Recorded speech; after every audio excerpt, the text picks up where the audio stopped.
The memorial service had ended 20 minutes ago, but I was still standing beside my father's casket when I heard Margaret Torres whisper to her daughter Jessica, "Poor thing doesn't even realize how lost she'll be without David to guide her anymore." They thought I couldn't hear them over the soft organ music that filled Riverside Memorial Chapel, but grief has a way of sharpening your senses to the cruelest details. My father had been buried that morning, my husband David had died in a car accident 8 months earlier, and now my mother-in-law was already writing my obituary as a helpless widow. What Margaret didn't know was that while she was planning my professional funeral, I was about to accidentally trigger the most sophisticated cybersecurity demonstration of my career. Before we jump back in, tell us where you're tuning in from, and if this story touches you, make sure you're subscribed, because tomorrow, I've saved something extra special for you. My name is Emma Chen, and until that gray October afternoon in Sacramento, I had managed to keep two parts of my life completely separate. To David's family, I was the quiet wife who worked some vague job with computers, someone who smiled politely at family dinners and never contributed much to conversations about real business or serious money. To the rest of the world, I was the co-founder of SecureVault Technologies, a cybersecurity firm that had just signed a $12 million contract with the Department of Defense, but I had never bothered to correct my in-laws' assumptions about my career. David had understood. He knew that his family measured worth in terms they could see and touch: luxury cars, designer clothes, expensive zip codes, and job titles that sounded impressive at cocktail parties.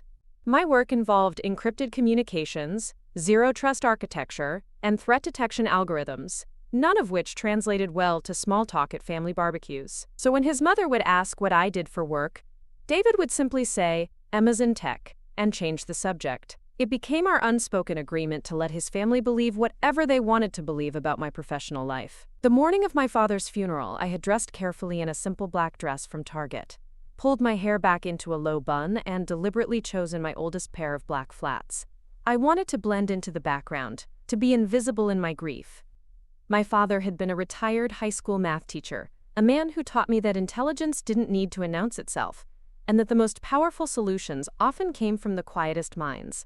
He would have appreciated the irony of what was about to unfold. Margaret had insisted on hosting the post-funeral reception at her house in Roseville, a sprawling suburban home with perfectly manicured lawns and a 3-car garage that showcased her late husband Robert's collection of vintage vehicles. I had wanted to go home to my modest townhouse in Midtown Sacramento, to sit alone with my laptop and throw myself into work as a way of processing the loss, but David's family had a way of making their suggestions sound like gentle commands wrapped in concern. "Emma, sweetheart, you shouldn't be alone today," Margaret had said, her voice carrying that particular tone of authority disguised as maternal care. "Come to the house. We'll take care of you." It's what David would have wanted. So I found myself in Margaret's living room, surrounded by extended family members who spoke about my father as if they had known him, when most of them had met him exactly twice. I sat in the corner armchair, the same spot I had occupied during every family gathering for the past 5 years, holding a cup of coffee I didn't want, and listening to conversations that seemed to swirl around me without including me. Jessica, David's sister, perched on the edge of the sofa in her designer black dress and pointed heels that probably cost more than my monthly car payment. She had inherited her mother's ability to deliver criticism wrapped in sympathy, and she had been practicing that skill on me since the moment I walked through the door. "You know, Emma, I've been thinking about your situation," Jessica said, loud enough for the entire room to hear, "living alone in that little townhouse, especially after losing your dad now too. It must be so overwhelming to handle everything by yourself." Her husband Brad nodded seriously from his position by the fireplace, where he had been holding court about his latest business venture, something involving cryptocurrency and wellness supplements that he claimed was about to revolutionize the health industry. Brad had a gift for making every conversation about his entrepreneurial vision, even at funerals. "The thing is," Brad continued, adjusting his tie with the confidence of a man who had never successfully launched a business, but had convinced himself that made him an expert on failure, "grief can really cloud your judgment. People make all kinds of bad financial decisions when they're emotional. It's actually a documented psychological phenomenon." Margaret set down her teacup with the deliberate precision of someone calling a meeting to order.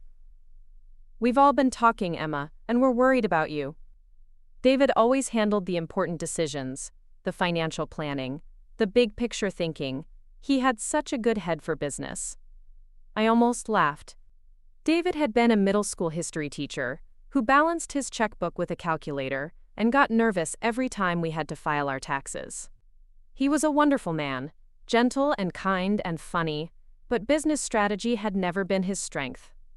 Margaret's version of her son existed only in her imagination, but I had learned years ago that correcting her memories of David was a battle I would never win.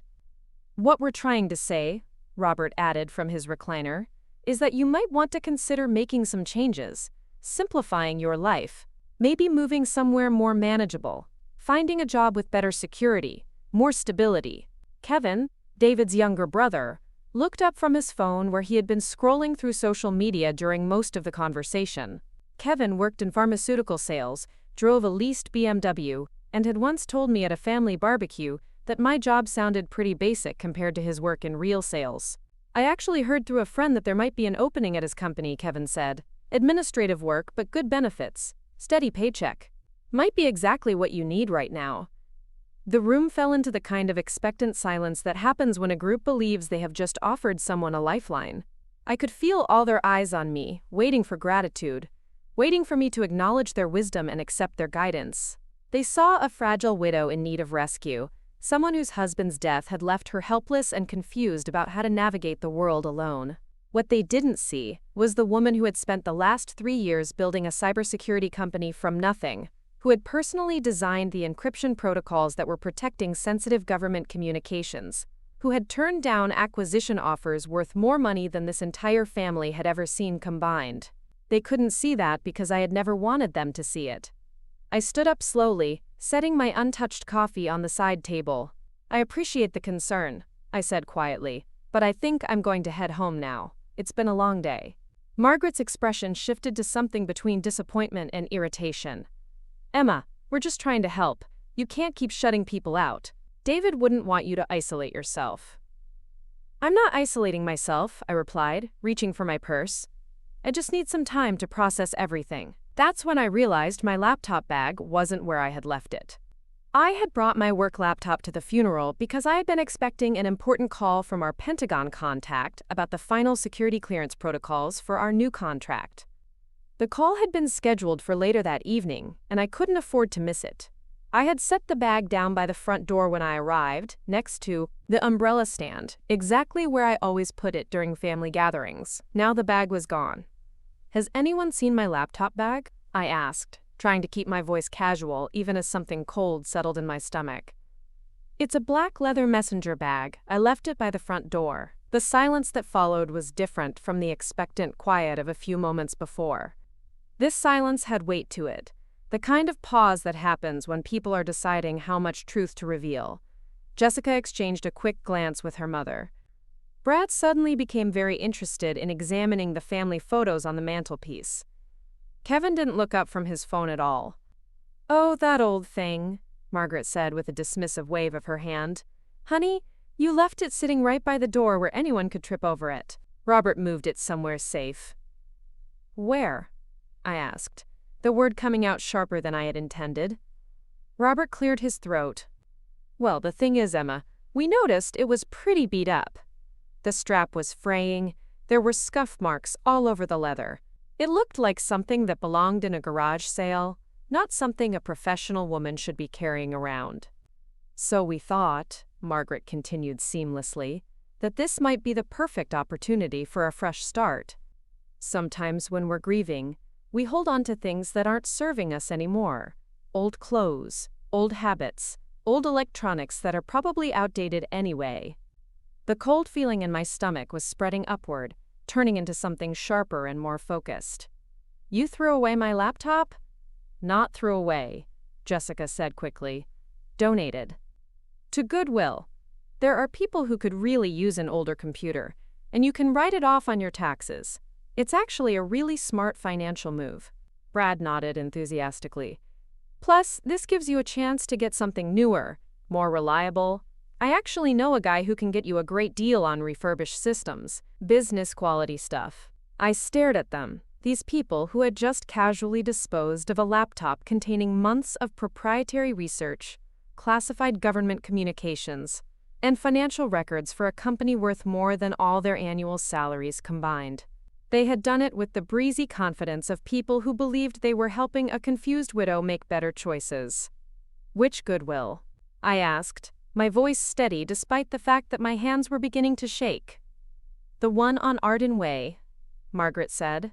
"But Emma, honey, you're not seriously thinking of going there to dig through donations, are you? It's probably already been processed and sold.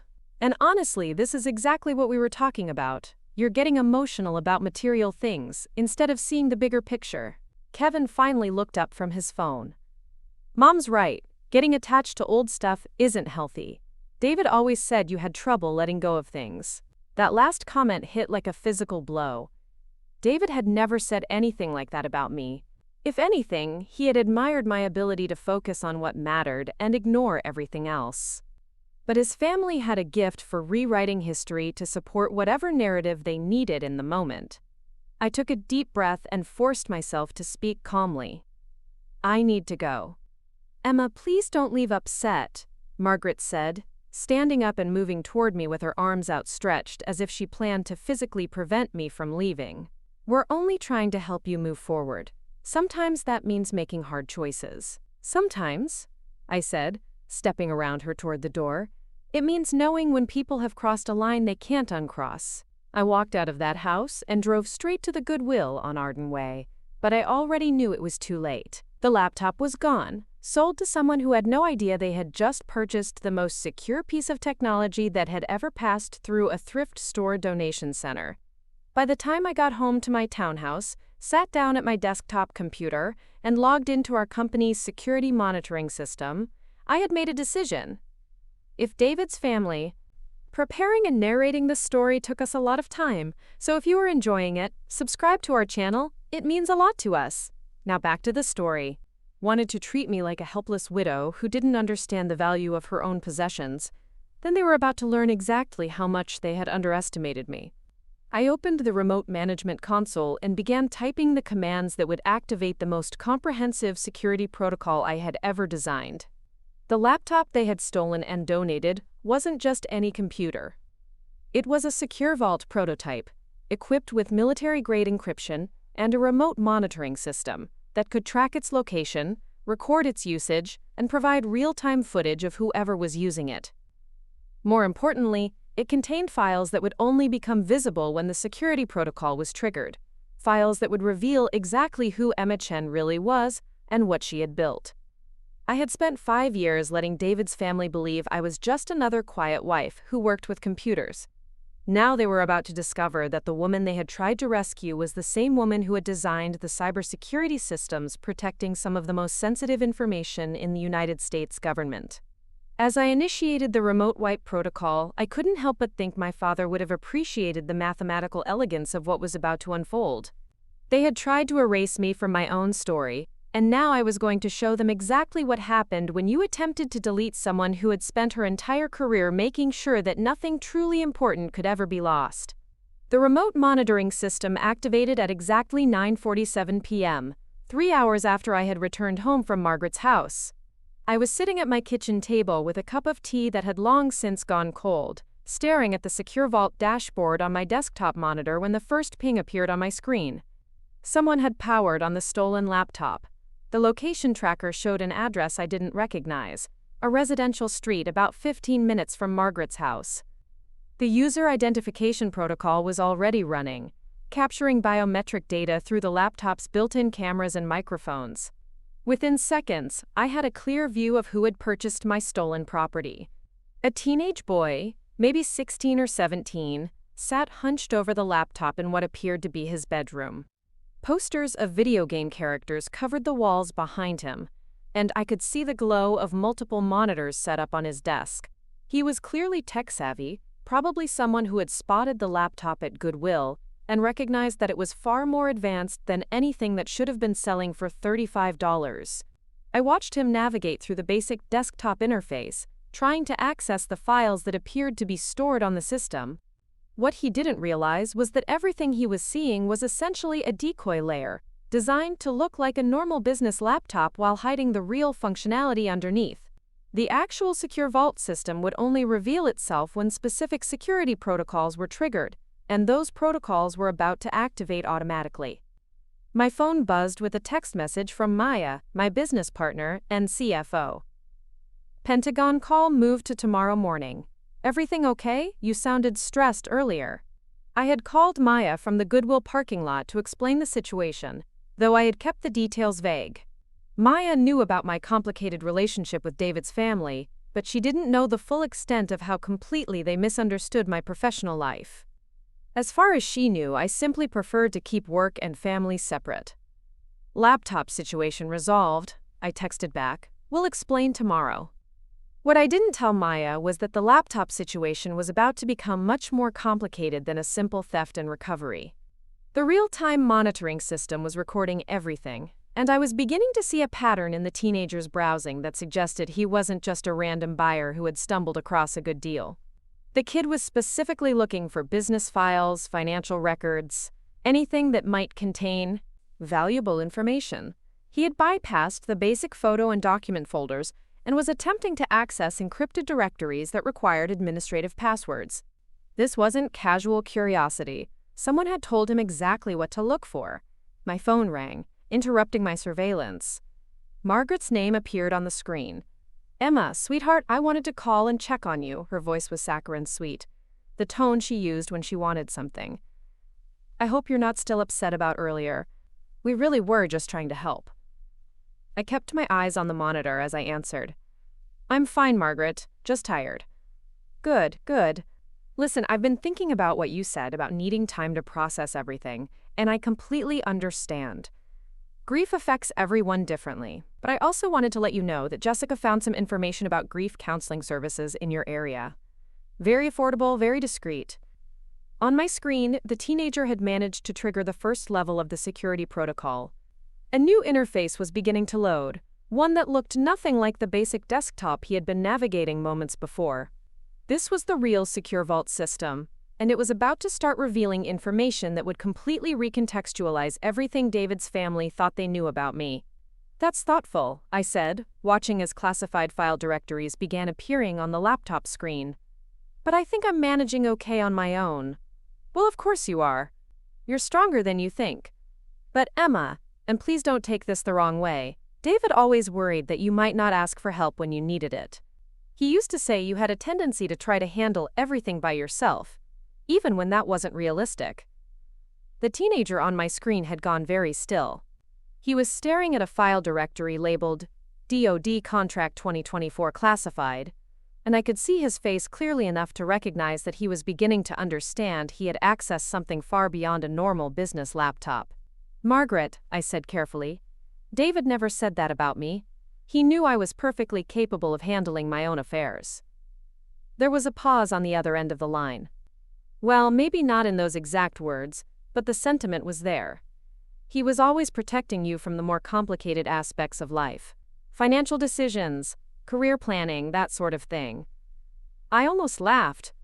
David had never made a major financial decision without consulting me first, partly because my income had been significantly higher than his for the entire duration of our marriage, and partly because he trusted my analytical mind more than his own when it came to complex planning. But Margaret had apparently decided that her version of their relationship was more important than reality. "I should probably let you go," I said. "It's been a long day." "Of course, dear. But Emma, one more thing. Brad mentioned that he might be able to help you with a new laptop situation. Something more suitable for your needs. He has connections in the tech industry." On my screen, the teenager was now frantically searching through directories that contained architectural blueprints for government security systems, encrypted communications protocols, and financial records showing SecureVault's recent $12 million Pentagon contract. His casual theft had just become a potential national security incident. "I'll manage," I said. "Good night, Margaret." I hung up the phone and immediately opened a secure communication channel to contact Maya. Whatever was happening with the laptop had moved far beyond a simple family conflict, and I needed to start following proper protocols for a potential security breach. But before I could type the message, something else appeared on my monitoring screen that made me freeze. The teenager wasn't alone anymore. A man had entered the room, someone older, wearing a suit that looked expensive even through the laptop's camera resolution. And when he turned toward the screen, I recognized his face immediately. It was Brad Miller, Jessica's husband. I watched in real time as Brad moved closer to the laptop, clearly expecting to see something specific on the screen. This wasn't a random teenager who had bought a laptop at Goodwill. This was a planned operation, and Brad had orchestrated the entire thing. "Did you find the business files?" Brad asked, his voice coming through clearly through the laptop's microphone. "Dude, this is crazy," the teenager replied. "This isn't just business files. This is like government stuff, military contracts, financial records for millions of dollars. Who was this lady?" Brad leaned in closer to read the screen, and I watched his expression change, from confident expectation to complete shock. He had clearly expected to find something he could use, perhaps financial information that would support his family's narrative about my need for guidance, or evidence of business struggles that would justify their intervention. Instead, he was looking at classified Pentagon contracts, encrypted communications with Department of Defense officials, and financial records that showed SecureVault Technologies generating more revenue in a single quarter than his entire extended family earned in multiple years combined. "This can't be right," Brad muttered, scrolling through directories that revealed the true scope of my company. "She works some basic computer job. David said she was just doing data entry or something simple." The teenager shook his head. "Man, look at this. She's the CEO and founder. This company does cybersecurity for the government. These contracts are worth millions." I reached for my phone to call Maya, but then stopped. There was something fascinating about watching Brad discover in real time that every assumption his family had made about me was completely wrong. They had stolen my laptop because they believed I was a confused widow who couldn't make proper decisions about her own life. Now Brad was staring at evidence that I was running a cybersecurity firm with government contracts worth more money than he had ever seen. "We need to put this back," the teenager said, his voice rising with panic. "This is federal stuff. If they find out we have this, we're going to prison." But Brad was still scrolling through files, his expression shifting from shock to something that looked almost like hunger. "Wait, look at this financial projection. The company is about to go public. The estimated valuation is over $50 million. So Emma Chen owns 60% of this company. Do you understand what that means? She's worth $30 million, and she's been living in that little townhouse, driving that beat-up Honda, wearing clothes from Target." The teenager looked confused. "Maybe she likes being low-key?" Brad was quiet for a moment, but I could see the wheels turning in his head. "Or maybe she doesn't understand the value of what she has. Maybe she really does need guidance about making better financial decisions." That's when I realized what was happening. Brad hadn't just stumbled across information that contradicted his family's assumptions about me. He was already figuring out how to spin this discovery into a narrative that would still allow them to position themselves as my advisors and protectors. In his mind, my success wasn't evidence of my competence. It was evidence that I was sitting on assets I didn't know how to properly manage. "Tyler, I need you to copy these files onto a flash drive," Brad said to the teenager. "Everything in the financial directory, all the contract information, and anything that shows company valuation or projections." "I'm not doing that," Tyler replied. "This is already way beyond what you said we were doing. You said we were just checking if there was anything valuable on an old laptop. You didn't say anything about stealing government files." Brad's voice took on a harder edge. "Tyler, your mom owes me $8,000 from that loan I gave her last year. Money I haven't asked for back, because I'm trying to help family. But if you're not willing to help me with this small favor, maybe it's time we discussed repayment options." The threat was quiet, but unmistakable.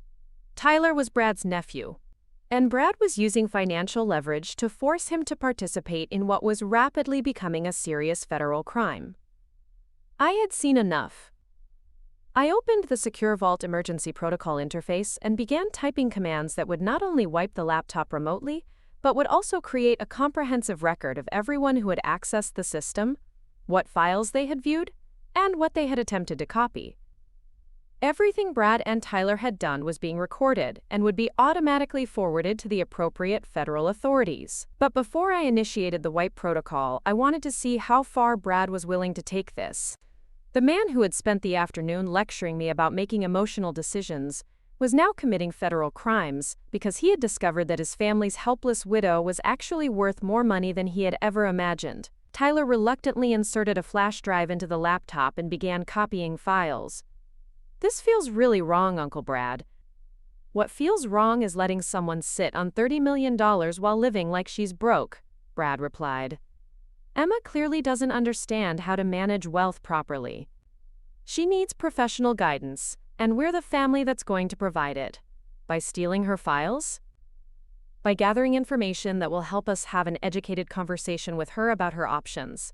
Tyler, Emma's family. David was my brother-in-law. We have a responsibility to make sure she doesn't make decisions that could hurt her financially. I listened to Brad rationalize theft as family responsibility, and I realized that this was exactly how his family had been operating for years. Every dismissive comment, every unsolicited piece of advice, every attempt to manage my life had been wrapped in the language of concern and protection. They genuinely believed that their interference was justified because they knew better than I did what was good for me.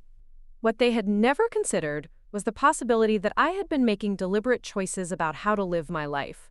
Choices based on priorities they couldn't understand because they had never bothered to ask me what those priorities were.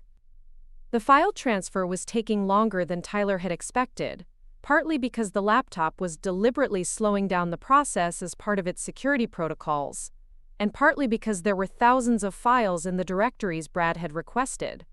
While they waited, Brad began exploring other parts of the system, and that's when he discovered something that made him go completely silent. He had found the communication logs with Maya, including recent messages about the Pentagon contract renewal and discussions about our upcoming IPO launch.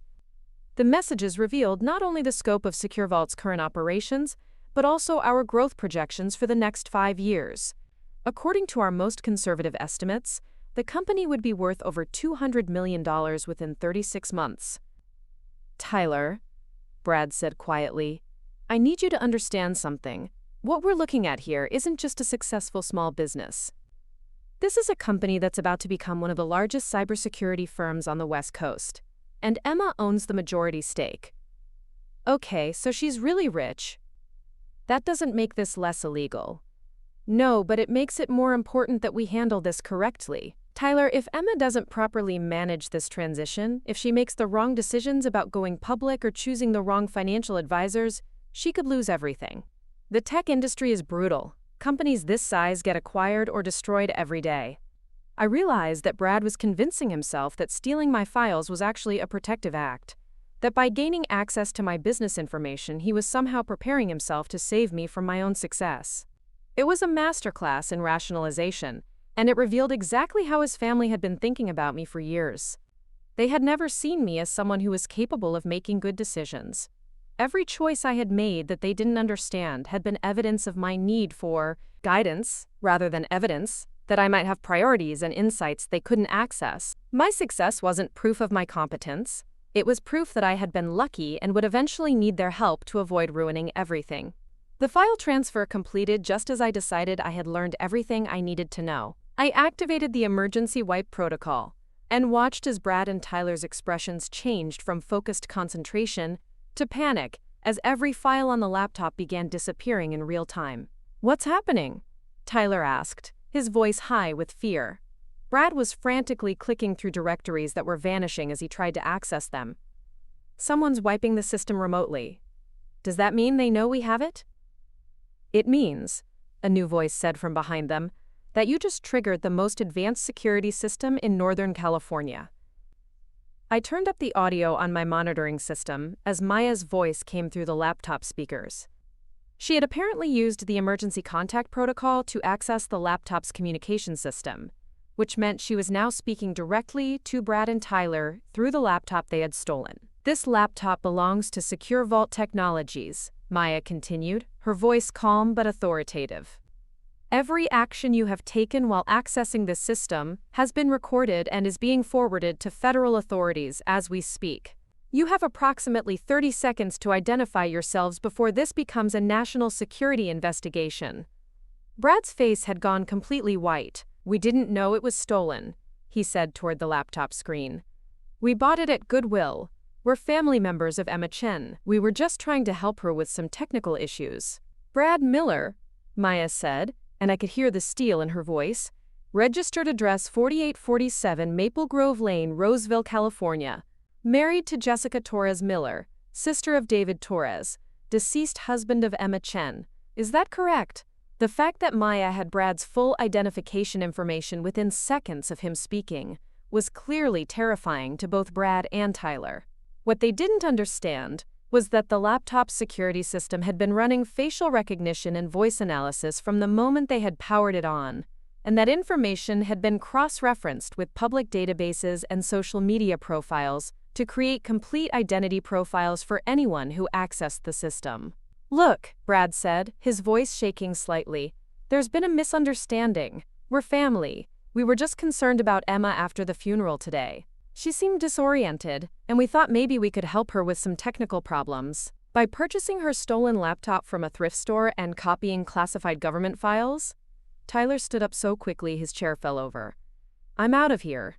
Uncle Brad, you said this was just checking old family photos or something. You didn't say anything about classified anything. Tyler, sit down. We can explain this. But Tyler was already heading toward the door. No, we can't.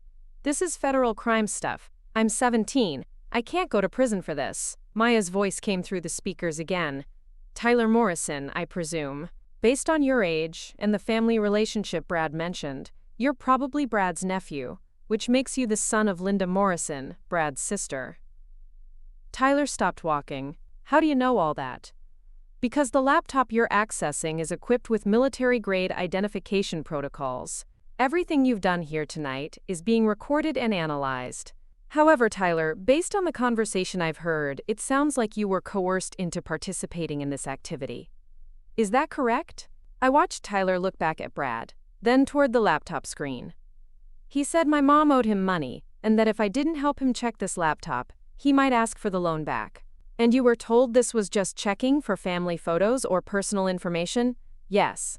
He said Emma's husband used to use this laptop sometimes, and there might be family stuff on it that she wouldn't want to lose. Maya was quiet for a moment. Tyler, I'm going to give you an opportunity to walk away from this situation. Leave the room now, go home, and don't discuss this with anyone until you hear from authorities.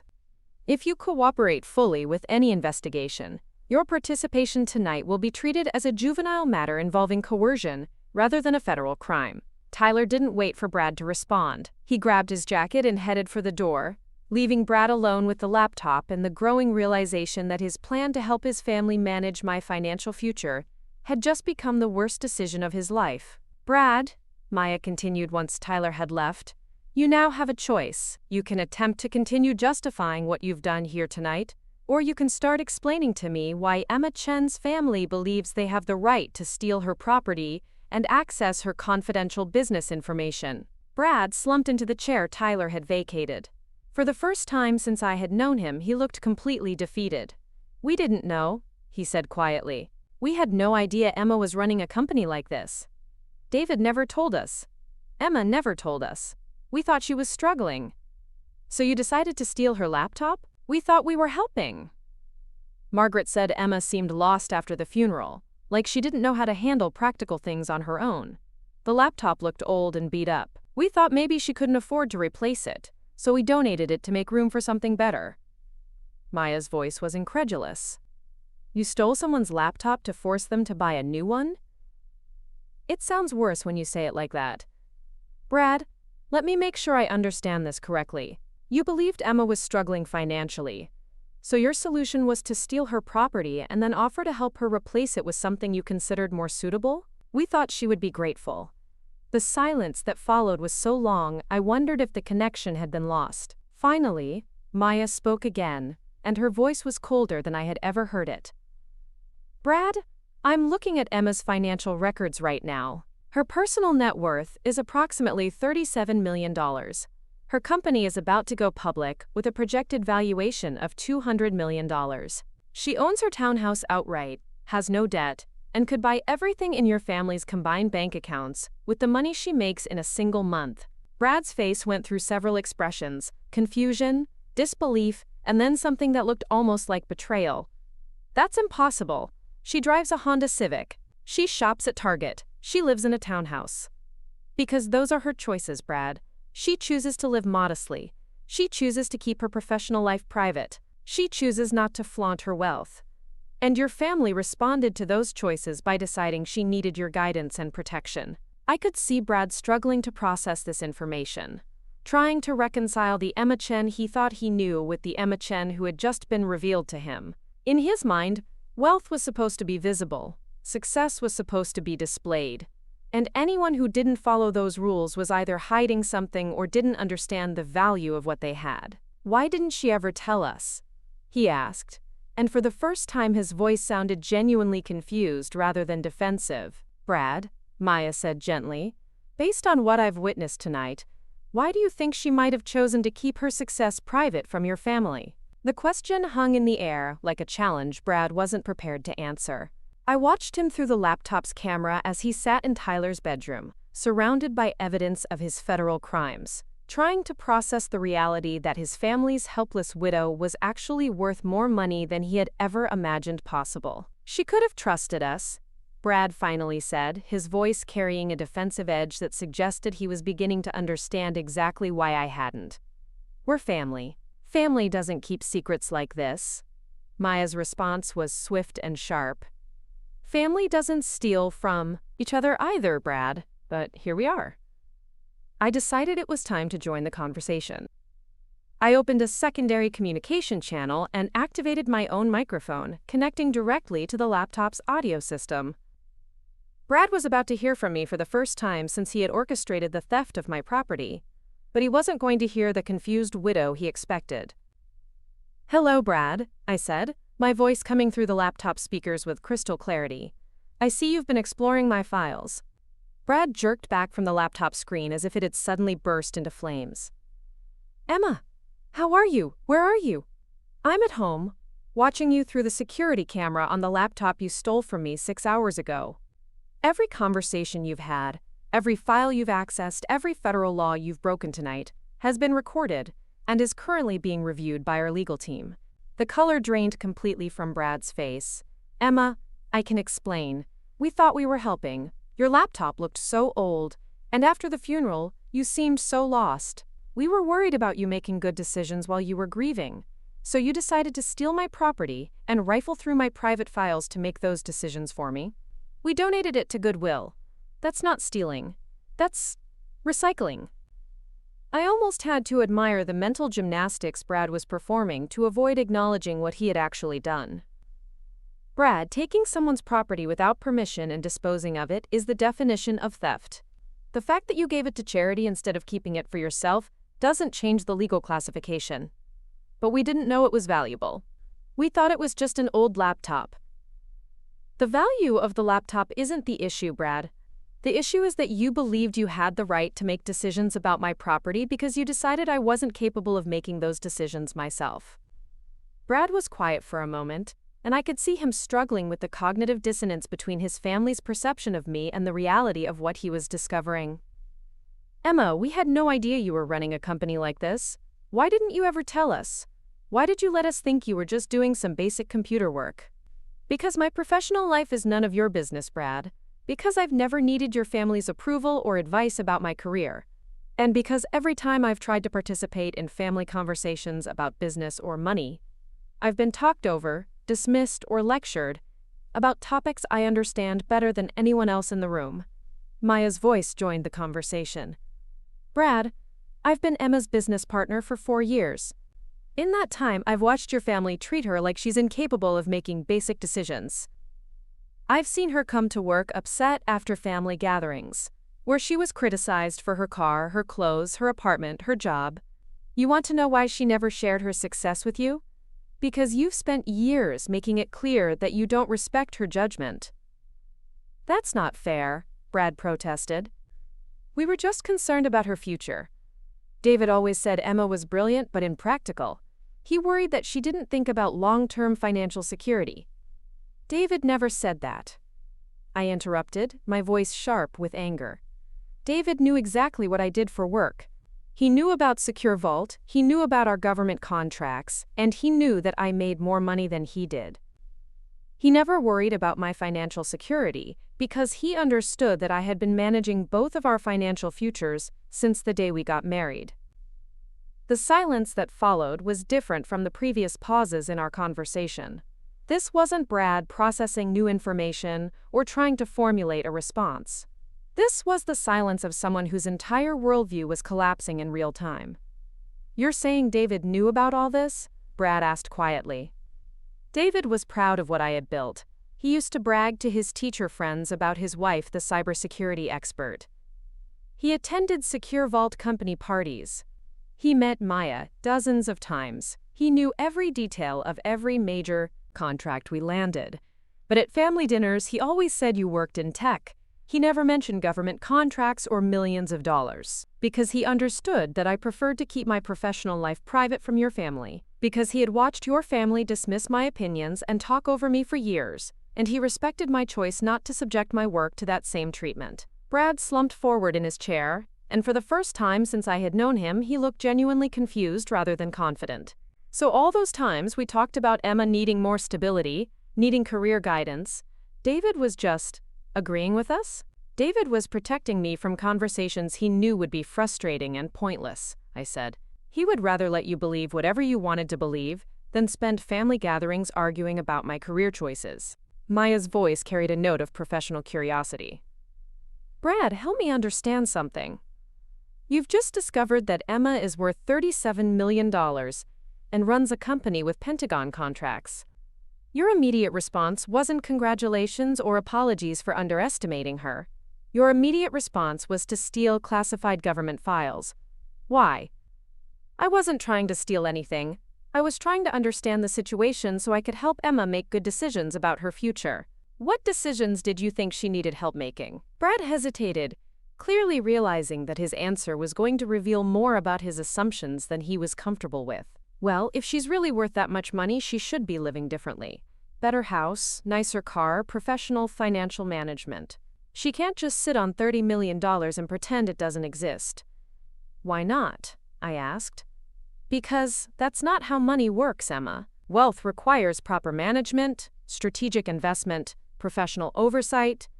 You can't just keep it in basic savings accounts and hope for the best. I opened my personal financial management dashboard and began reading directly from my investment portfolio. Brad, my current assets include a diversified stock portfolio worth $14 million, municipal bonds worth $8 million, real estate investments worth $6 million, a retirement account worth $4 million, and cash reserves worth $5 million. My annual return on investments last year was 18%, which is significantly higher than the market average. I work with Brennan Financial Group in San Francisco, the same firm that manages investment portfolios for half the tech executives in Silicon Valley. That's impossible. How do you even know how to do all that? Because I have a master's degree in applied mathematics and a background in data analysis. Because I've been studying financial markets for 15 years. Because I understand complex systems better than most people. And financial markets are just another type of complex system. Maya added, Brad, Emma doesn't just understand her own finances. She's consulted for 3 major investment firms on algorithm development for market analysis. She's probably more qualified to give financial advice than anyone in your family. But she doesn't act like someone who knows about money, Brad protested, as if my behavior was somehow evidence against my competence. She drives a 10-year-old Honda. She shops at discount stores. She lives in a townhouse instead of a real house. Those are choices, Brad, not mistakes. I drive a reliable car that I own outright, because I don't need to impress anyone with my transportation. I shop at stores where I can find what I need, without paying premium prices for brand names. I live in a townhouse because it's the right size for my lifestyle, and I don't want to spend my weekends maintaining a large property. But what's the point of having money if you don't use it? I do use it. I use it for financial security, for investment opportunities, for the freedom to make choices based on what I want rather than what I can afford. I use it to fund SecureVault's research and development. I use it to support causes I care about. What I don't use it for is performing wealth for the benefit of people who measure worth by visible consumption. Brad was quiet for several minutes, staring at the laptop screen as if it might provide answers to questions he was just beginning to understand how to ask. When he finally spoke, his voice was smaller than I had ever heard it. So when we talked about you needing career guidance, needing help with practical decisions, needing someone to manage your finances, you were talking about managing the finances of someone who makes more money in a month than you make in a year, I finished. You were offering career guidance to someone who built a company from nothing and turned it into a multi-million-dollar operation. You were suggesting practical decision-making help to someone who has been successfully managing complex business operations for years. We didn't know, Brad said, but his voice lacked conviction. You didn't ask, Maya corrected. There's a difference. You made assumptions based on superficial observations and never bothered to verify those assumptions with actual information. But Emma never corrected us. Why should she have to? I asked. Why was it my responsibility to prove my competence to people who had already decided I lacked it? Why should I have to justify my lifestyle choices to people who were going to criticize them, regardless of my reasoning? Brad looked directly into the laptop camera, and for the first time in our conversation, he seemed to be speaking to me as a person rather than as a problem to be solved. Emma, if we had known, if we had understood what you had built, we would have been proud of you, we would have been impressed. Would you? Or would you have found new ways to criticize my choices? Would you have decided that I was making the wrong decisions about going public, or choosing the wrong investors, or not expanding fast enough? Would you have started giving me advice about how to run SecureVault better? The question clearly hit home because Brad's expression shifted to something that looked almost like recognition. You think we would have interfered with your business. I think you've interfered with every other aspect of my life based on assumptions and superficial judgments. Why would my business be different? Maya's voice carried a note of professional concern. Brad, I need you to understand something about the situation you've created tonight. You've accessed classified government files without authorization. You've attempted to copy sensitive information belonging to a company with federal contracts. These aren't family relationship issues anymore.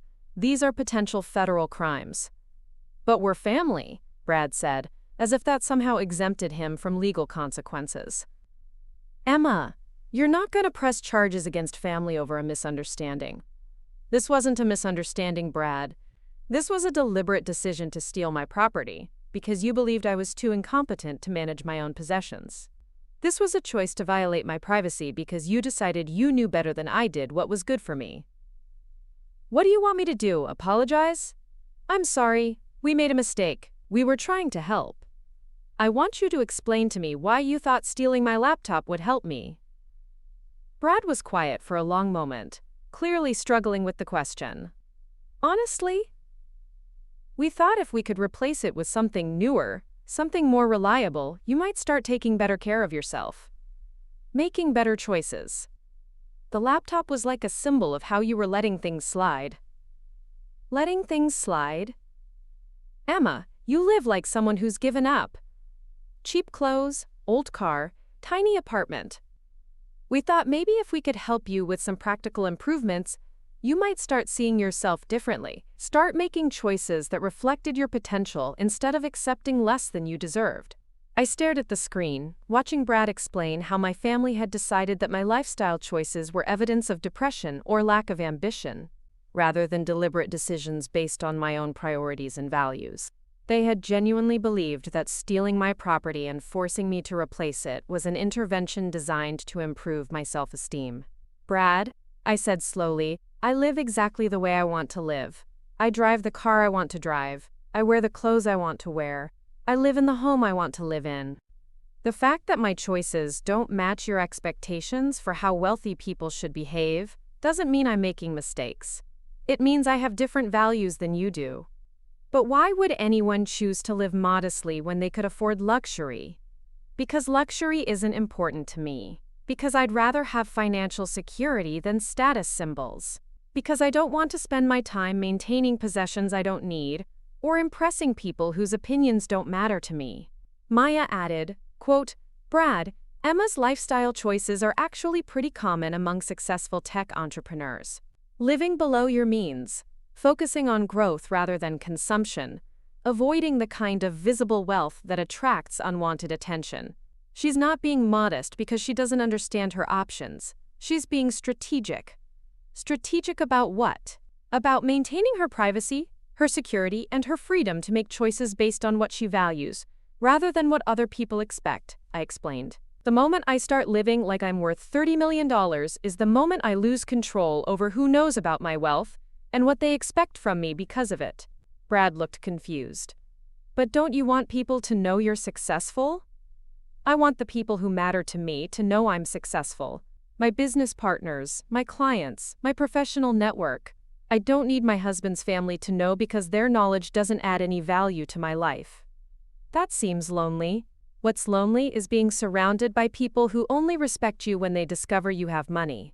What's lonely is realizing that your family's interest in your well-being is directly proportional to their perception of your net worth." The silence that followed was the longest yet. I watched Brad process the implications of what I had just said, the realization that his family's treatment of me had been conditional on their assumptions about my financial status, and that those assumptions had been completely wrong. "Emma," he said finally, "what happens now? Now you're going to explain to Margaret and Jessica and Kevin exactly what you discovered tonight. You're going to tell them about SecureVault, about the Pentagon contracts, about my net worth, and about the federal crimes you committed while trying to help me manage my finances better. They're going to want to know why you never told us. And you're going to explain to them that I didn't tell you because I didn't trust you to treat me with respect, regardless of my financial status. You're going to explain that tonight proved I was right to keep my professional life private from your family. What about the legal issues? The federal investigation?" Maya's voice was businesslike. "That depends on Emma's decision about prosecution and your cooperation with authorities. The theft charges are straightforward. The computer intrusion charges are more serious. The unauthorized access to classified information charges are potentially very serious. But I didn't know it was classified. Ignorance of classification status isn't a defense when you're deliberately accessing files without authorization," I said. "Brad, you copied Pentagon contract information onto a flash drive. Whether or not you understood the classification level, you committed a federal crime." Brad looked down at the flash drive still sitting on Tyler's desk. "What if I delete everything? What if I turn over the drive and promise never to discuss what I saw?" "It's too late for that. Every file you accessed, every action you took, every conversation you had tonight was recorded by the laptop security system. The evidence of your crimes exists independently of anything you do with that flash drive now." "So I'm going to prison?" I looked at Brad through the laptop camera. This man who had spent years treating me like I couldn't make good decisions, who had stolen my property because he thought I needed guidance, who had accessed classified government files because he believed I didn't understand the value of my own assets. He looked small and scared and completely out of his depth, exactly the way his family had always assumed I looked when faced with any kind of complex decision. "That depends," I said, "on whether you're willing to acknowledge that everything your family believes about me is wrong, and whether you're prepared to make sure they never treat me the way they've been treating me again."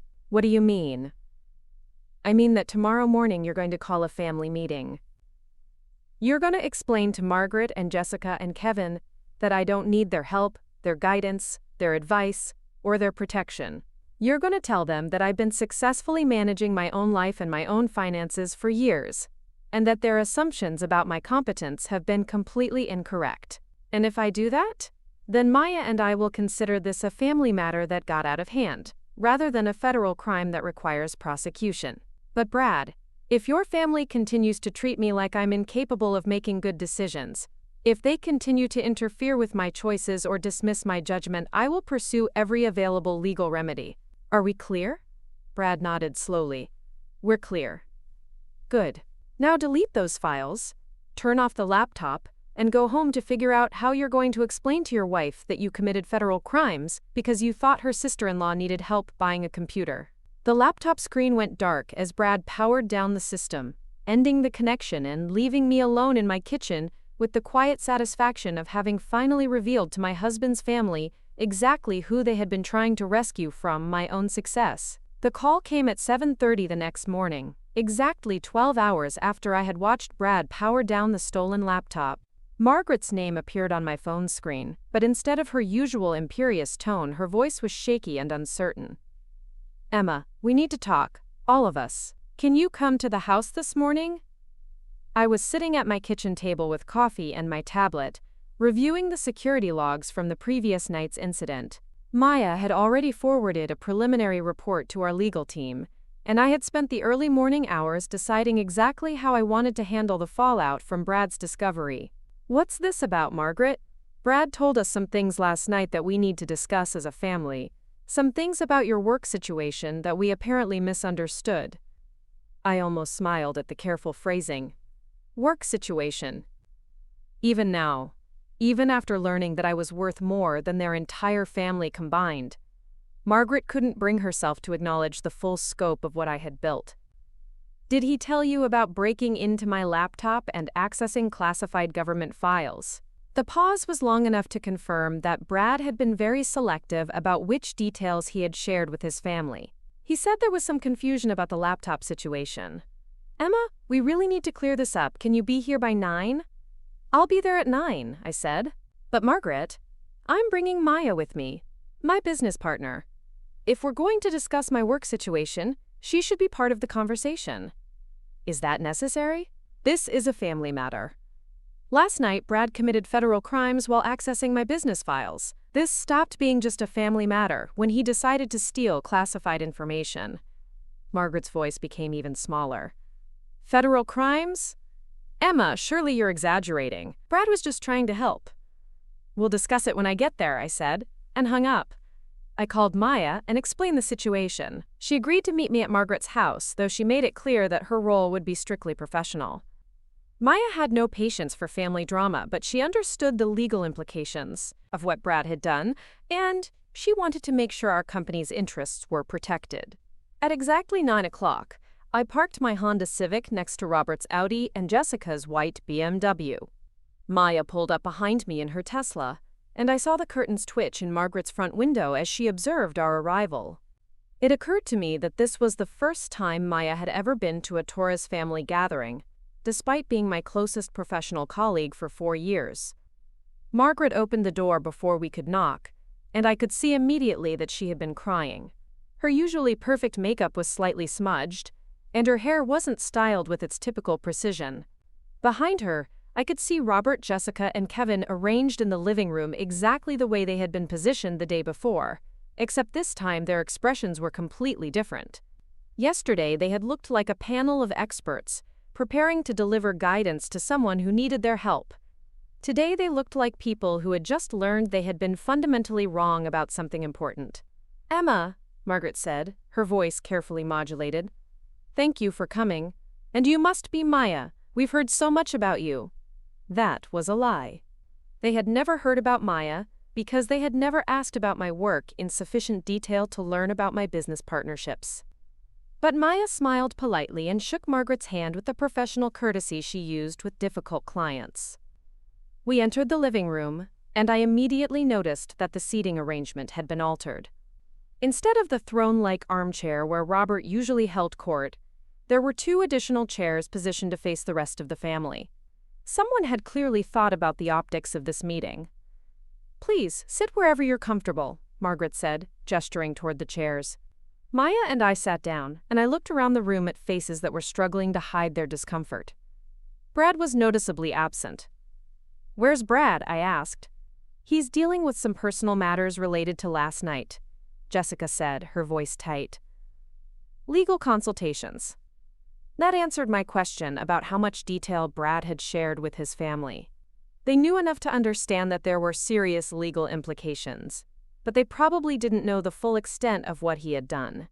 Robert cleared his throat, the same gesture he had used yesterday to call the previous day's meeting to order, but this time it sounded nervous rather than authoritative.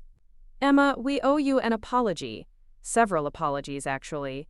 It seems we've made some significant errors in judgment about your circumstances. What kind of errors? Maya asked, her voice professionally neutral. We weren't aware of the scope of Emma's business activities, Margaret said carefully. We thought she was working in a more entry-level position in the technology sector. For 4 years? Maya asked. You thought Emma had been working an entry-level job for 4 years? Jessica shifted uncomfortably.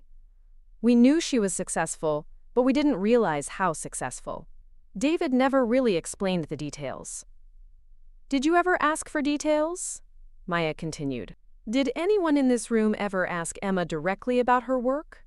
Her responsibilities, her company, her income, or her professional goals? The silence that followed was answer enough.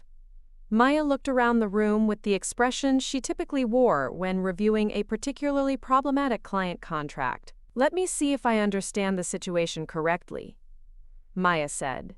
For the entire duration of Emma's marriage to David, your family made assumptions about her professional competence based on her clothing choices, her car, and her housing decisions. You never asked her directly about her work because you assumed you already understood it. And yesterday, you responded to those assumptions by stealing her property and disposing of it without her consent. We thought we were helping, Kevin said defensively. The laptop looked old. We thought maybe she couldn't afford to replace it. Maya opened her briefcase and pulled out a tablet. Kevin, according to my records, Emma's annual income is approximately $4.6 million. Her liquid assets total over $15 million. Her company, which she co-founded and currently manages, employs 47 people and has contracts with multiple government agencies. Exactly what kind of help did you think she needed?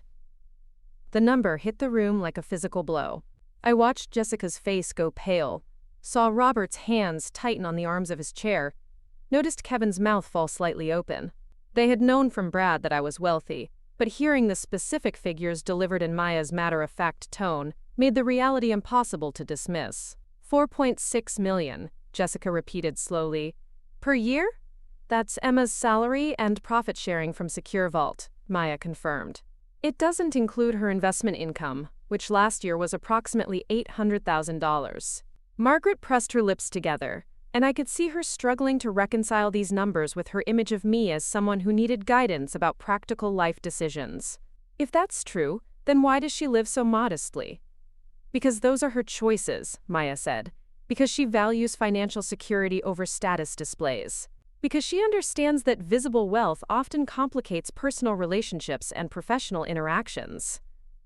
But it's not normal, Robert protested.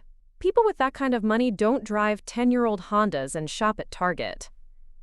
Maya looked at him with barely concealed disdain. Robert, Emma's lifestyle choices are actually very common among high-net-worth individuals in the technology sector.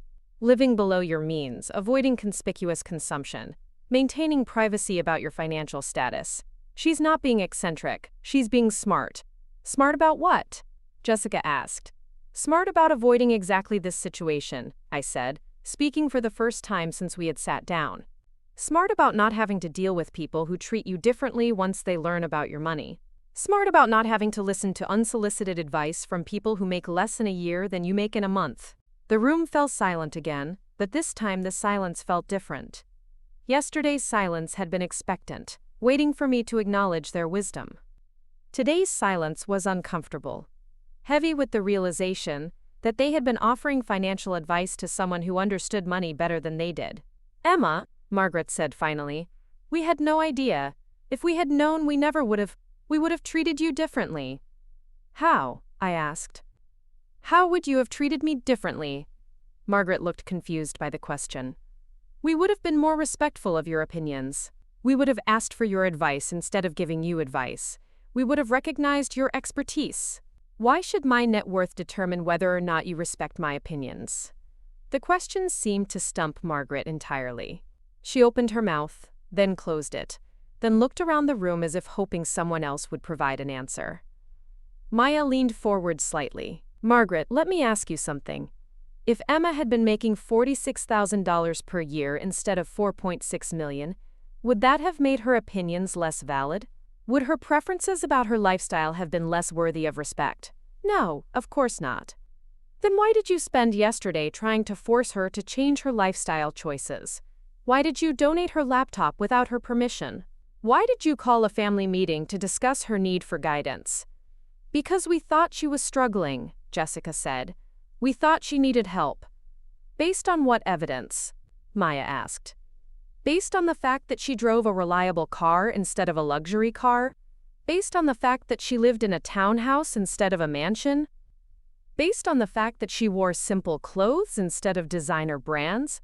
Kevin shifted in his seat. When you put it like that, it sounds like we were judging he for not being materialistic enough.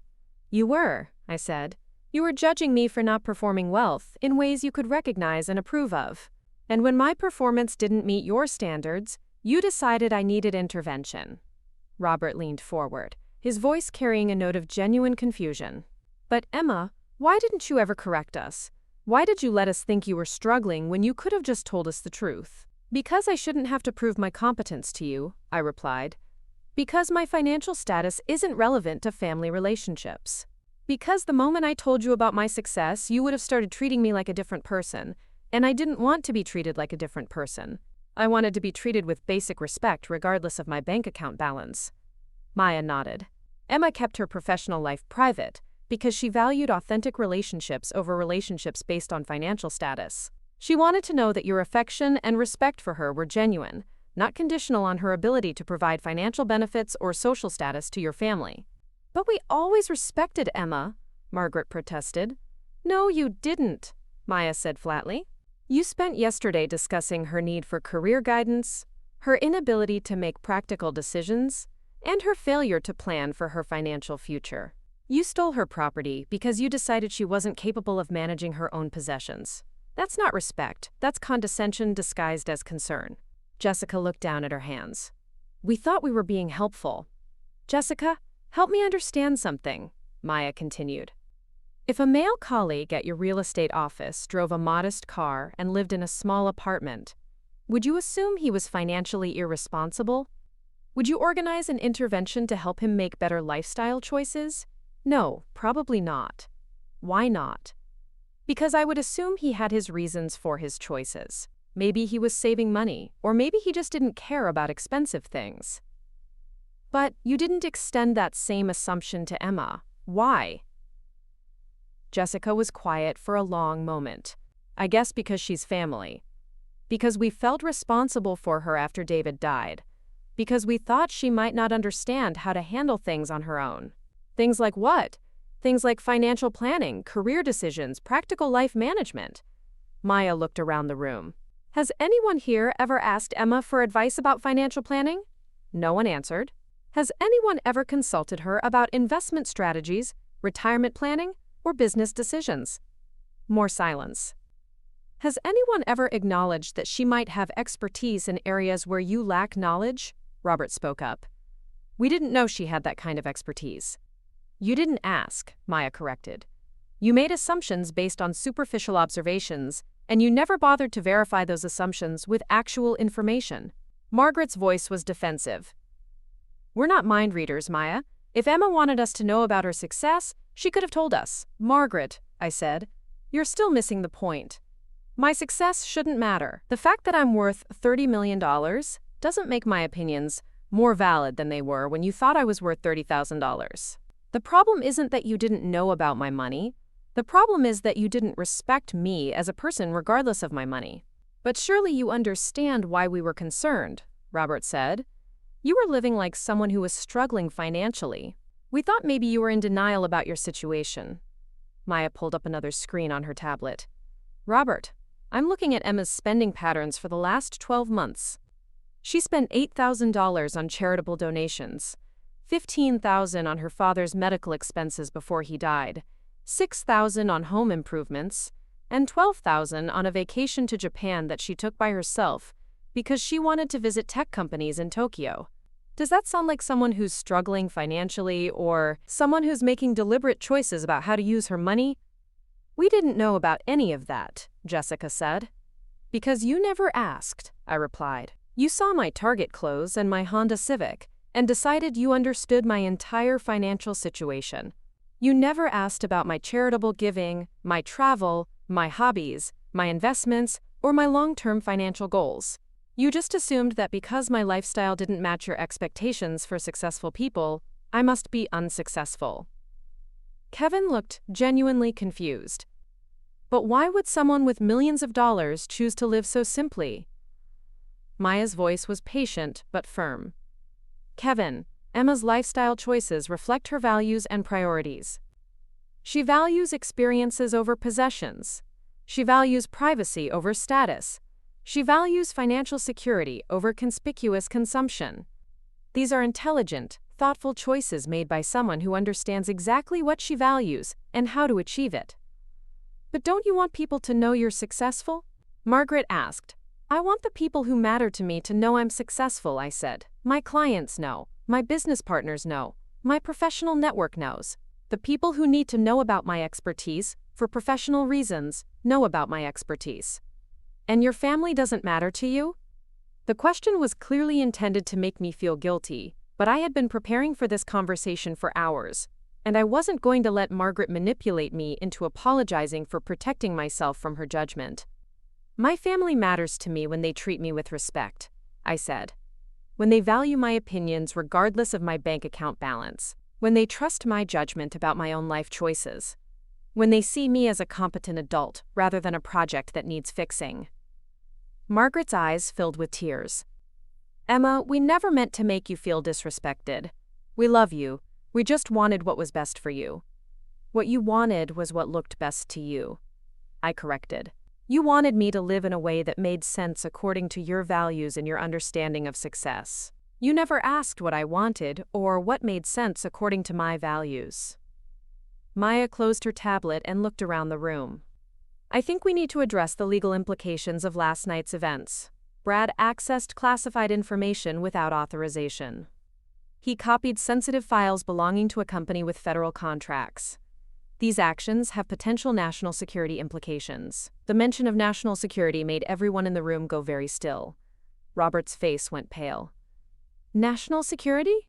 SecureVault has contracts with the Department of Defense, the Department of Homeland Security, and several other federal agencies. The files Brad accessed contained information about government cybersecurity protocols. Unauthorized access to that information is a federal crime. But he's family, Jessica said weakly. Family relationships don't exempt people from federal law, Maya replied. However, Emma has the discretion to determine how aggressively to pursue prosecution. That decision will depend largely on this family's willingness to acknowledge what happened and commit to different behavior in the future. Margaret looked directly at me. What do you want from us, Emma? I want you to stop treating me like I'm incapable of managing my own life. I want you to stop offering unsolicited advice about my career, my finances, my lifestyle, or my personal choices. I want you to acknowledge that I'm a competent adult who has been successfully managing complex responsibilities for years. And if we do that, then we can have a relationship based on mutual respect instead of your need to fix me. Robert cleared his throat. Emma, we owe you a sincere apology. We made assumptions that were completely wrong, and we acted on those assumptions in ways that violated your privacy and your property rights. We understand now that you don't need our guidance or protection. Do you? I asked. Do you really understand that, or are you just saying what you think I want to hear? The question hung in the air, challenging them to prove that they had actually internalized the lessons of the last 24 hours, rather than simply memorizing the correct responses to avoid legal consequences. Robert shifted uncomfortably in his chair, and I could see him wrestling with the implications of my question. For a man who had spent his career in banking, who understood the weight of financial responsibility and the complexity of managing significant assets, the realization that he had been lecturing someone with 10 times his net worth about financial planning was clearly difficult to process. Emma, he said slowly, I think we're all struggling to understand how we got this so wrong. When I look back at our conversations over the years, at the advice we gave you about career stability and financial security, I realized we were talking to someone who understood those concepts better than we did. Jessica nodded, her voice small. I remember telling you at David's funeral that you should consider moving somewhere more affordable, somewhere you could manage the expenses more easily. I was giving budgeting advice to someone who could buy my house with cash. The question, Maya interjected, is whether you understand why Emma chose not to correct those assumptions. Whether you understand why she might have felt that revealing her success would have created more problems than it solved. Margaret dabbed at her eyes with a tissue. Because she knew we would treat her differently. How would you have treated her differently? Maya pressed. We would have asked her for money, Kevin said quietly, and the honesty in his voice surprised everyone in the room, including himself. Not directly, but we would have started thinking about her as someone who could help with things. Business investments, family emergencies, my kids' college tuition. And we would have expected her to pay for things, Jessica added. Family dinners, vacations, gifts. We would have assumed that because she could afford it, she should contribute more. Robert nodded grimly. We would have turned every family gathering into a networking opportunity, asked her to invest in business ventures, to provide job references, to use her connections to help our careers. And we would have judged her spending choices, Margaret said, her voice growing stronger as she worked through the implications. Every purchase she made, every dollar she spent, we would have had opinions about whether it was necessary or responsible or appropriate. Maya looked around the room with something that might have been approval. So you understand that Emma's decision to keep her success private was actually a form of self-protection. But it also means she's been protecting herself from us, Margaret said, and for the first time her voice carried genuine hurt rather than defensive anger. She's been hiding who she really is because she didn't trust us to love her for herself. No, I said firmly. I've been protecting the relationships I wanted to have with you from the relationships I was afraid you would want to have with my money. There's a difference. What do you mean? Jessica asked. I mean that I wanted to be David's wife, Kevin's sister-in-law, Jessica's friend, Margaret's daughter-in-law. I didn't want to be the family bank account, or the business contact, or the person you called when you needed financial favors. I wanted our relationships to be based on affection and shared history, not on what I could provide for you financially. Maya pulled out her phone and checked the time. I need to address the immediate legal concerns before we get too deep into family therapy. Brad committed several federal crimes last night. Emma has the discretion to determine how to handle those crimes, but that decision needs to be made based on clear understanding of what happened and what's going to change going forward. Robert leaned forward. What exactly did Brad do? He told us there was some confusion about the laptop, but he wasn't specific about the legal implications. Maya opened her tablet again and pulled up the security logs from the previous night. Brad orchestrated the theft of Emma's laptop by convincing Tyler to purchase it from Goodwill after you had donated it without Emma's permission.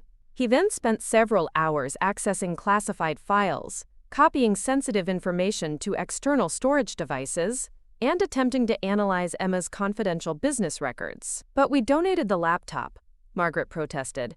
That's not theft. Taking someone's property without permission and disposing of it is theft, regardless of whether you kept it for yourself or gave it away, Maya explained. But the more serious charges relate to Brad's actions after he gained access to the laptop. He accessed classified government files, copied sensitive information, and discussed using that information to influence Emma's business decisions.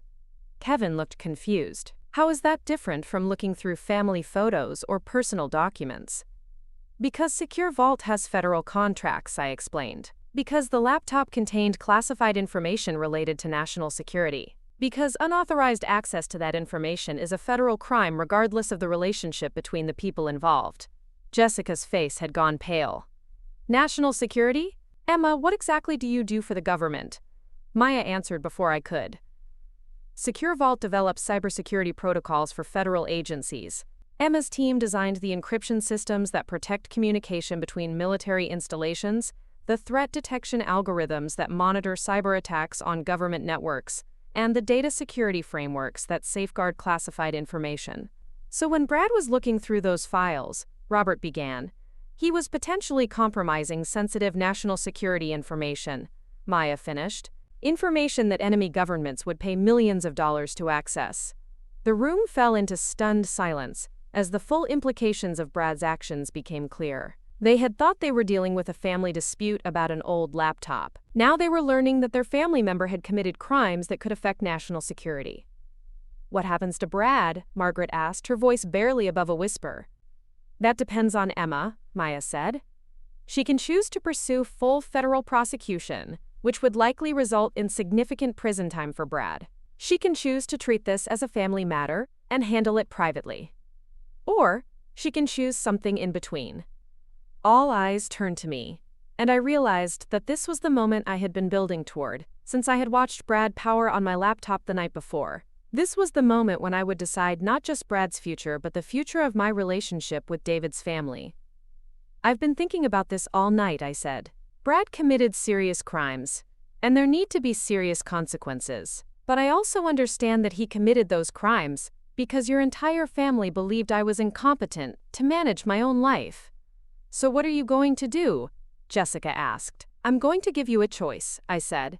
"You can accept that I don't need your guidance, your advice, your protection, or your management. You can treat me as an equal member of this family whose opinions and choices deserve respect.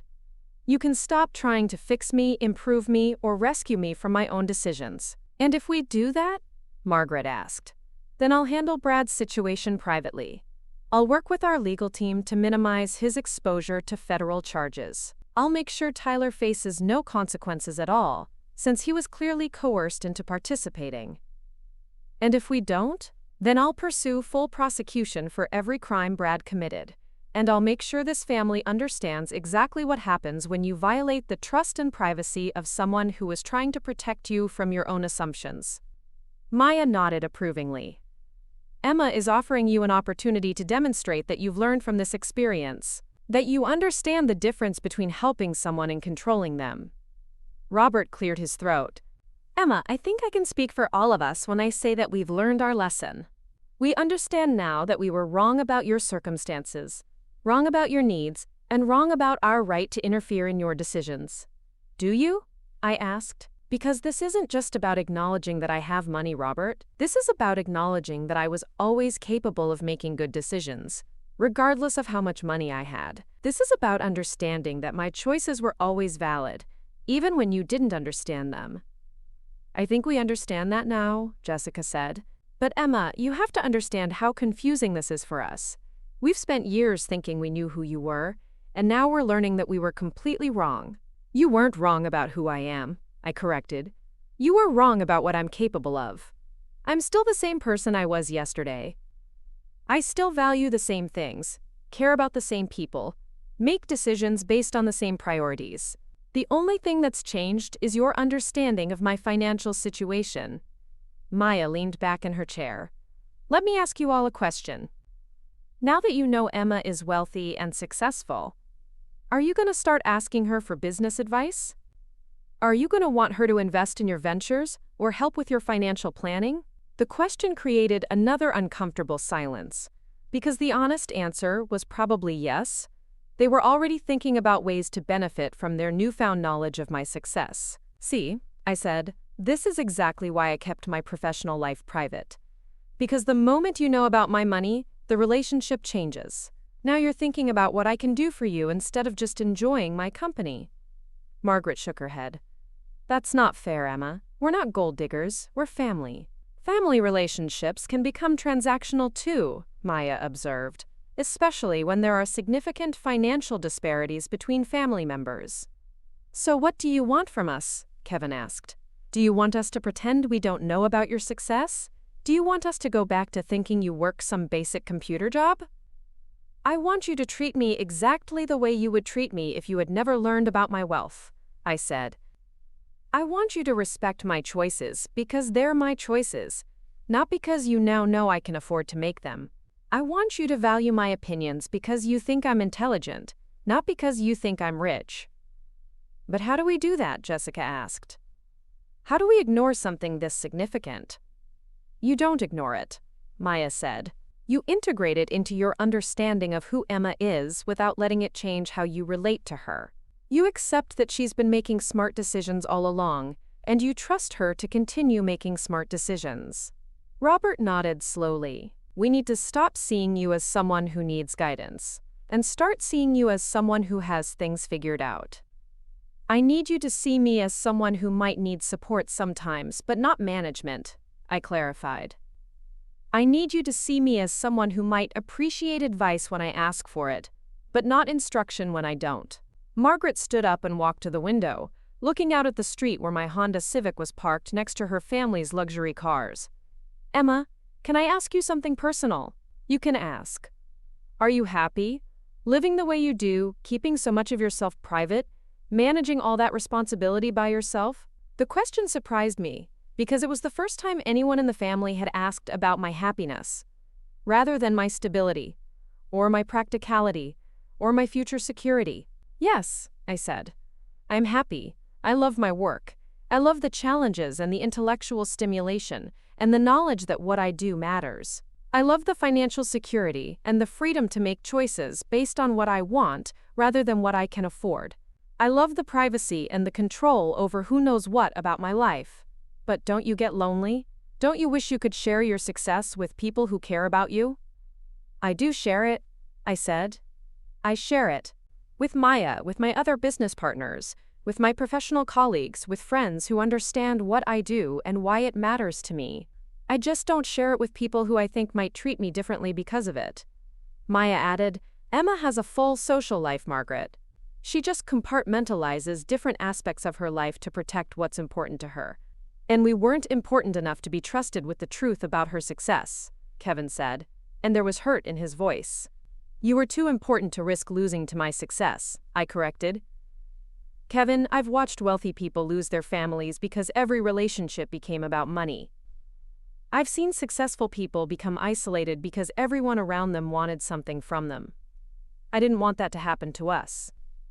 But by keeping it secret, you prevented us from really knowing you, Jessica pointed out. I prevented you from relating to my bank account instead of relating to me, I said. There's a difference. Maya checked her phone again.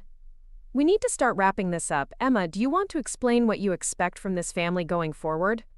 I looked around the room at these people who had been part of my life for 6 years, who had loved David and supported me through his death, who had also spent years treating me like I couldn't be trusted to make good decisions about my own life. I expect to be treated like an adult, I said. I expect my choices to be respected even when you don't understand them. I expect my privacy to be protected and my boundaries to be honored. I expect to be consulted before anyone makes decisions that affect me or my property. And if we can do that, Margaret asked, then we can have the relationship I always wanted to have with you. We can be family without the power dynamics, without the assumption that I need saving, without the belief that you know what's best for me better than I do. Robert stood up and walked over to where I was sitting. Emma, I owe you a personal apology. I've spent years thinking I was being helpful when I was actually being condescending. I thought I was sharing wisdom when I was actually demonstrating ignorance. I'm sorry. I appreciate that, Robert. Can I ask you for a favor? I tensed, wondering if we were already moving into the territory I had been trying to avoid. Can you help me understand how to be supportive without being controlling? Because I realize I don't actually know the difference. The question was so honest, so vulnerable, that it caught me off guard. You ask instead of assuming, I said. You offer instead of insisting. You trust my judgment, even when you would make different choices. Margaret came back from the window and sat down across from me. Emma, I have a confession to make. Last night, after Brad told us about your company, my first thought wasn't pride or congratulations. My first thought was anger that you had lied to us. I didn't lie to you. I just didn't volunteer information you never asked for. I know that now. But in the moment, I felt betrayed. I felt like you had been playing a game with us, pretending to be someone you weren't. And how do you feel now? Margaret was quiet for a long moment. Now I feel like we forced you to protect yourself from us. Like we created an environment where you couldn't be honest about your success because you knew we would make it about us instead of about you. Maya nodded. That's a mature insight, Margaret. So what happens now? Jessica asked. How do we move forward from here? We start over, I said. We start with the understanding that I'm a competent adult who has been successfully managing a complex professional life for years. We start with respect for my choices and trust in my judgment. We start with curiosity about my actual thoughts and feelings, instead of assumptions about what I need. Kevin leaned forward. Emma, can I ask you about your work? Not because I want anything from you, but because I realize I've never actually understood what you do. The question was exactly what I had been hoping for. Evidence that at least one person in the family was genuinely interested in understanding me rather than managing me. I'd like that, I said. But maybe we should start with something simpler. Maybe we should start with you asking me how I'm doing and actually listening to the answer. How are you doing, Emma? I smiled, and for the first time in 6 years, the question felt genuine rather than perfunctory. I'm doing well, Kevin. I'm sad about losing my father, but I'm handling the grief better than I expected. I'm excited about some new projects at work. I'm looking forward to traveling more now that the company is stable enough to run without my constant oversight. I'm thinking about getting a dog. What kind of dog? Maybe a rescue, something medium-sized and calm. I've been researching different breeds, but I think I'll probably just go to the shelter and see who needs a home. It was such a normal conversation, the kind of exchange I had been hoping to have with David's family for years. Maya was smiling as she watched us navigate this new territory of genuine interest and authentic response. Emma, Margaret said, I'd like to ask you something, and I want you to know that I'll respect whatever answer you give me. Okay. Would you be willing to have dinner with us sometime? Just family dinner, no agenda, no business to discuss. Just spending time together. I'd like that, I said. But I have some conditions. Margaret nodded. Of course. No questions about my finances unless I bring up the topic. No advice about my lifestyle choices unless I specifically ask for advice. No suggestions about what I should be doing differently with my money, my career, my living situation, or my personal life. Agreed. And if I bring Maya or other friends to family events, they're to be treated as welcome guests, not as curiosities or networking opportunities. Understood. Maya gathered her materials and stood up. I think we've made good progress here. Emma, do you want to discuss the next steps regarding Brad's situation? I'll call him this afternoon and explain what we've agreed to here. If he's willing to acknowledge what he did wrong and commit to treating me differently going forward, I'll work with our legal team to minimize his exposure to federal charges. And if he's not willing, then he'll discover that stealing from someone is a bad idea regardless of your relationship to them. Robert cleared his throat. Emma, I hope you know that we'll support whatever decision you make about Brad. He was wrong to take your laptop, wrong to access your files, and wrong to put this family in this position. I appreciate that, Robert. As Maya and I prepared to leave, Jessica approached me with an expression I had never seen on her face before, something that looked like genuine respect mixed with curiosity. Emma, I have a question that's purely selfish. What's that? Would you be willing to give me some advice about investing? Not because you're family, and not because I expect free financial planning, but because you clearly understand money better than anyone else I know. The question was exactly the kind of thing I had been afraid would happen once the family learned about my wealth, but something about the way Jessica asked it felt different. She wasn't assuming I owed her financial guidance because we were related. She was asking for help because she recognized my expertise. I'd be happy to recommend some resources for you, I said. Books, financial advisors, investment platforms that might be appropriate for your situation. But Jessica, I don't provide specific financial advice to family members. Because it would complicate our relationship? Because it would make me responsible for your financial outcomes, and that's not a responsibility I want with people I care about. Jessica nodded. That makes sense. I hadn't thought about it that way. Maya and I walked to our cars together, and as we reached the street, she turned to me with an expression of professional satisfaction. That went better than I expected, she said. I think they actually learned something. Do you think it will stick? Hard to mind, say. People don't usually change their fundamental patterns of behavior after a single confrontation, but they seem genuinely shocked by how wrong they were, and sometimes that's enough to create lasting change. I looked back at Margaret's house, where I could see the family still gathered in the living room, probably processing everything that had just happened. Maya, thank you for being here today. I couldn't have done this without professional backup. Emma, I've been your business partner for 4 years.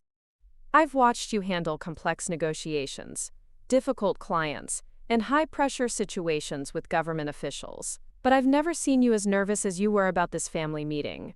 Because the stakes were different. With business negotiations, the worst thing that can happen is we lose a contract or miss an opportunity. With family, the worst thing that can happen is you lose people you care about.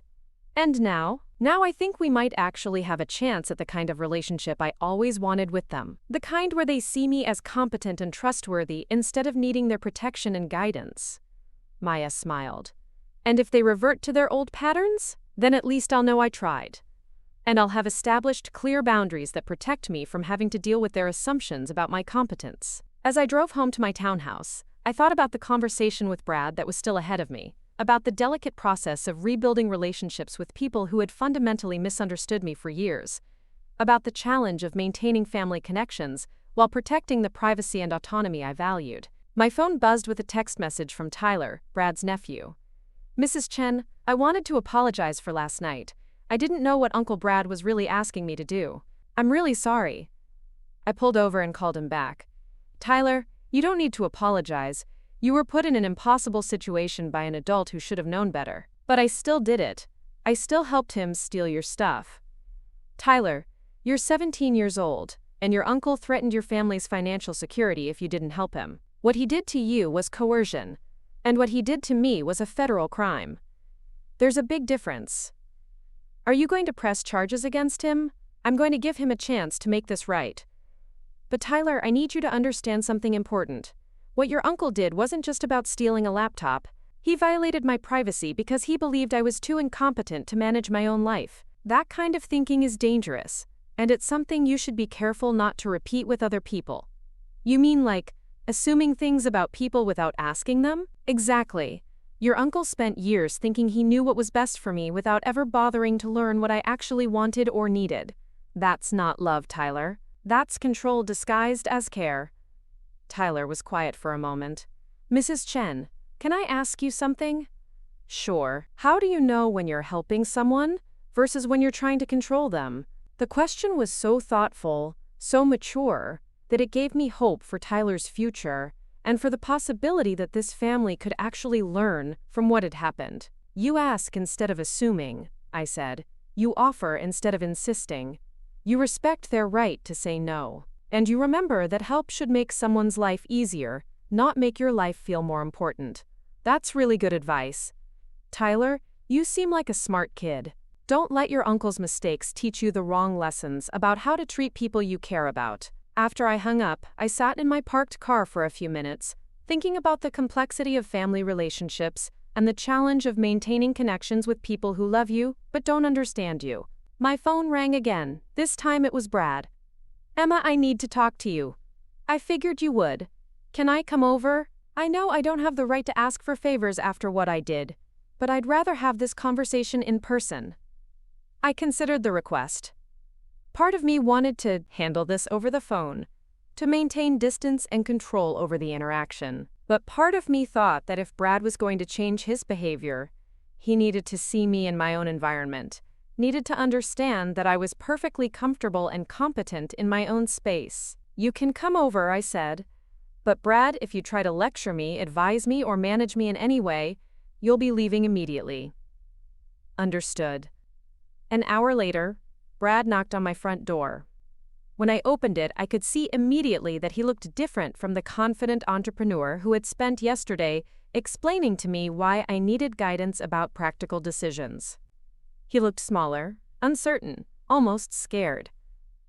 Come in, I said, leading him to my living room. Brad looked around my townhouse with new eyes, seeing it now as the deliberate choice of someone who could afford anything she wanted, rather than the compromise of someone who couldn't afford better. Emma, I owe you an apology that goes way beyond what I did last night.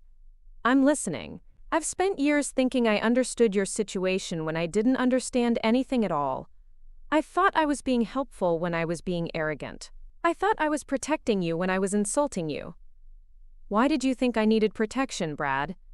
He sat down heavily on my couch. Because you didn't act like successful people are supposed to act. Because you were quiet at family gatherings, instead of taking charge. Because you drove an old car and wore simple clothes and lived modestly. I thought those were signs that you didn't understand how to leverage your potential. And now I realize that you were probably the most successful person in any room we were ever in together. And I was giving you advice about success. I was lecturing you about financial responsibility while you were managing more money than I'll ever see in my lifetime. I sat down across from him. Brad, what do you think you learned from this experience? That I don't know as much as I thought I did. That success looks different for different people. That assuming things about people based on surface observations is stupid and dangerous. What else? Brad was quiet for a long moment. That stealing someone's laptop and going through their private files is a federal crime, regardless of my intentions. Yes, it is. Brad, you copied classified government files. You accessed sensitive information that could affect national security. Those aren't family dispute issues. Those are serious federal crimes. I know. Emma, I've talked to 3 different lawyers today, and they all told me the same thing. If you pursue full prosecution, I'm looking at significant prison time. And I deserve it. What I did was wrong on multiple levels. I violated your privacy, I stole your property, I accessed classified information, and I did it all because I was too arrogant to consider that you might know what you were doing with your own life. I studied Brad's face, looking for signs of genuine understanding versus strategic positioning. He seemed genuinely shaken by the realization of what he had done and the potential consequences he was facing. Brad, I'm willing to work with you to minimize the legal consequences of what you did. But I need you to understand that this offer is conditional on your commitment to fundamentally changing how you relate to me and how you think about my competence. What do you mean? I mean that if you ever again assume you know what's best for me, if you ever again try to manage my decisions or interfere with my choices, if you ever again treat me like I need your guidance or protection, I will pursue every available legal remedy for what you did last night. Brad nodded quickly. I understand. Do you? Because this isn't just about acknowledging that I have money, Brad. This is about acknowledging that I was always capable of making good decisions, that my choices were always valid, that my judgment was always sound. This is about understanding that the problem was never my competence. The problem was your assumptions. I get that now. Brad, last night you discovered that I'm worth millions of dollars, and your immediate response wasn't congratulations or apologies. Your immediate response was to steal classified government files because you thought I needed help managing my success. That tells me that even knowing about my wealth didn't change your fundamental belief that I can't be trusted to make good decisions. Brad's face flushed with embarrassment. You're right. Even after I saw the contracts and the financial records, I was still thinking about how to help you make better choices. I was still assuming that you didn't understand the full implications of what you had. And why do you think that is? Because I've spent so many years believing that I understood business and money better than you did, that I couldn't adjust to the reality that you understood it better than I did. Brad, can I tell you something that might help you understand why your family's treatment of me has been so frustrating? Please. I've been managing complex financial decisions since I was 25 years old. I've been running a successful company for 4 years. I've been responsible for the financial security of dozens of employees, the success of multi-million-dollar government contracts, and the development of technology that protects national security. But in your family, I'm treated like someone who might not be able to figure out how to buy a laptop. That must have been incredibly insulting. It was. But more than that, it was lonely. It meant I couldn't share one of the most important parts of my life with people I cared about, because I knew you would either dismiss it or try to manage it. Brad was quiet for several minutes, and I could see him processing the implications of what I had said. Emma, how do we fix this? How do I prove to you that I understand what I did wrong and that I won't do it again? You start by demonstrating that you can interact with me without trying to improve me. You show me that you can respect my choices even when you don't understand them. You prove that you can see me as competent and trustworthy rather than needing your oversight. And if I can do that, then maybe we can have the kind of relationship where I can actually share my professional successes with you, instead of hiding them from you. Brad looked around my living room again, taking in the comfortable furniture, the bookshelves filled with technical manuals and business strategy books, the framed photographs from my travels, the subtle indicators of a life that was carefully chosen rather than settled for. Emma, can I ask you something personal? You can ask. Are you happy living this way, keeping so much of yourself private from family? I'm happy with the life I've built, I said. I'm happy with my work, my financial security, my independence, my choices. I'm not happy about having to hide my professional life from people I care about, but I'm also not happy about being treated like I'm incompetent. So you'd rather be private than disrespected? I'd rather be respected for who I am than managed for who you think I should be. Brad nodded slowly. I think I understand that now. Brad, I'm going to work with our legal team to minimize your exposure to federal charges. You'll probably face some civil penalties, and you'll definitely need to undergo security clearance review. But if you cooperate fully and demonstrate genuine understanding of what you did wrong, I don't think you'll face prison time. Thank you, Emma. I don't deserve that kind of consideration after what I did. You're getting that consideration because you're family, and because I believe people can learn from their mistakes. But Brad, this is your only chance.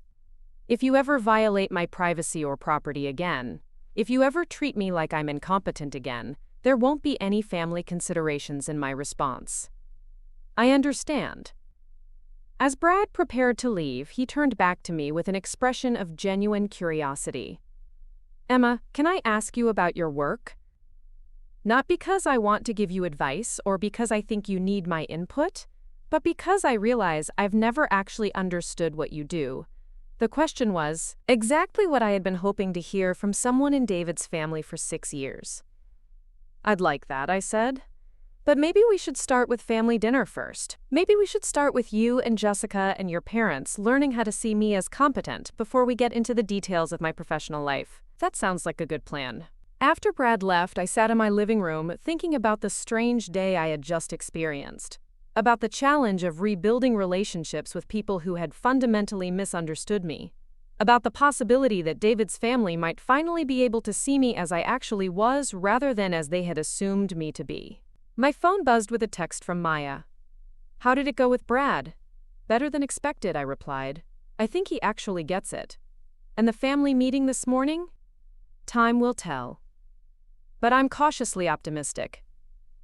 Emma, I'm proud of you for handling this the way you did. You could have destroyed that family with what you learned about their attitudes toward you. But instead, you gave them a chance to learn and grow. They're still David's family, I texted back. They're still part of my life, even if they haven't been the part one hoped they would be. That evening, I called my father's sister, the only family member I had left on my side. Aunt Linda had known about SecureVault from the beginning, had celebrated every milestone with me, had understood my choice to keep my success private from David's family. So how did they take the news about your company? She asked. About as well as you'd expect. Shock, disbelief, and immediate recalculation of our entire relationship. Are you going to be able to maintain relationships with them? I think so, but they're going to be different relationships. More honest, maybe. Less protective on my part. And Brad? He's going to face some consequences for what he did, but nothing that will destroy his life. I think he learned something important about the difference between helping and controlling. Emma, your father would be proud of how you handled this situation. I hope so. I keep thinking about what he taught me about standing up for myself without destroying other people in the process. He taught you well.